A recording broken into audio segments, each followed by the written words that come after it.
Hello, hello. It's been a little bit longer than I would have liked to have in between my video blogs, but it's been pretty crazy.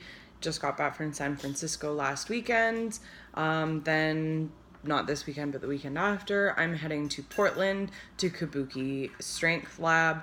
Then, literally days, like 3 days after that, I'm flying to Las Vegas and I'm gonna go cheer Ricky on as he competes at Worlds. So it's been busy, or it's going to get even busier. My hips are really good. I haven't really done any axial loading squats or deadlifts, anything that'll compromise the hips at the moment. I'm trying to just keep my body in the best condition up until I'm at Kabuki, because I want to work with Duffin basically in my body in the best condition that it can be in with the circumstances. But I mean, the inflammation's gone. I just got a massage today. The massage kind of took down a lot of the tension that was holding there. So the inflammation gone. Now I'm just battling basically the repercussions and the backlash of having all that inflammation down there. My quads are so knotted up. My glutes are like rocks. It's affected everything, but the key is the inflammation's gone down, so now it's just kind of working with what it's left there damage wise. But it's good. I'm feeling really hopeful. The first thing that I've noticed is there's been a little bit of weight that came on in my attempt to balance. I've learned I'm just shitty at balancing, not just in balancing the gym, but I go 0 to 100. So 0 to 100 with working out, or 0 to 100 with shoveling my face as quickly as I can with pizza and donuts and anything around me. It was good for the first month. I managed to maintain for the first month, but then when you start dating somebody who's trying to keep their weight up, they eat and you want to eat because you're fat, and there's just a whole lot of eating going on. So I've started a new cut just to kind of get the body weight back down, because I'm not really comfortable with where I'm sitting at, which I'm not too worried about. I know that it's going to come off. It's just holding it for now that is a little bit less than desirable for myself.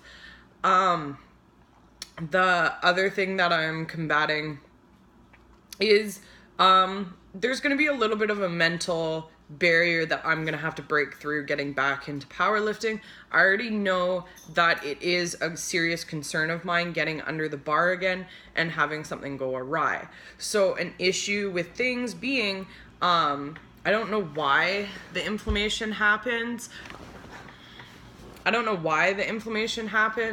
Which means I don't know where to target at this moment in my training to prevent it from happening again. I could go and squat and wake up the next day and feel fine, because right now my hips feel really good. It's just a lot of tension that I'm dealing with. Or I could go and squat and be back at square one the next day. I'm just not really sure where to draw the line, or if there needs to be a line drawn. A part of going to see Chris is that's going to give me a lot of insight into whether the way that I'm moving or the way that I'm bracing helped contribute to this injury happening. The other good thing is seeing more things that can help protect my neck and protect the discs in my neck, and just general knowledge. Like I'm hoping to go in there before just to get a nice training session. So we're going to be in Portland for 3 days.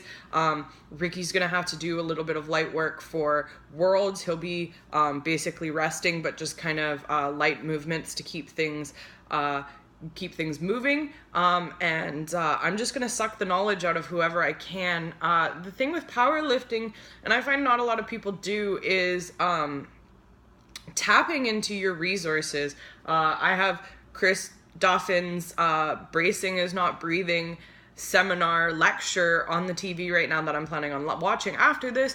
I'm constantly watching YouTube videos, and I tell people a lot of the time too when they ask me questions, well, how do you learn these things? Literally constantly watching videos, reading, basically sucking as much information as I can, and implementing at least one thing to my movements every time I'm in the gym.